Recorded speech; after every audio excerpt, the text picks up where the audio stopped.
How ridiculous does it sound, Jeff, that the Pelicans here can win this one tonight against the Suns, again, without Devin?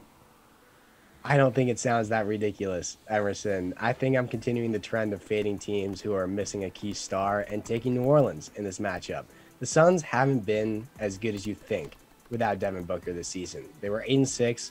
Most of those losses were against solid teams, the Warriors, the Bucks, the Clippers twice. Meanwhile, Phoenix looks like they had absolutely no idea how to stop the Pelicans in Game 2. They were going to lose that game whether Devin Booker got hurt or not.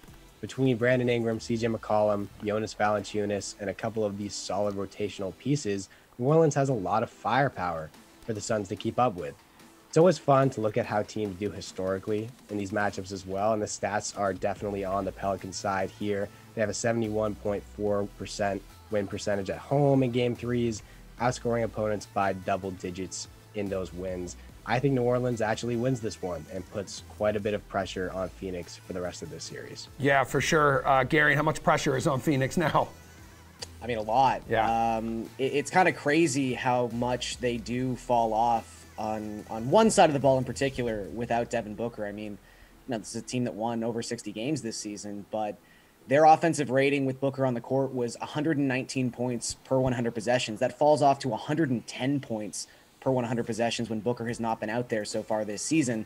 Their saving grace is that they get better defensively. They were only allowing 105 opponent points per 100 possessions, which would basically be the best defense in the NBA if prorated across the entirety of the season. So that's what they're going to have to lean on tonight. And so far in this series, really the only time they have stopped the New Orleans Pelicans is when Jonas Valanciunas was missing like bunnies the entirety of the first quarter of Game 1. He stopped doing that in the second half and in Game 2, and suddenly it got uber competitive. So this is probably more of like a stay away for me tonight. I don't necessarily trust the Pelicans to actually win this game, but I do think it's going to be incredibly close.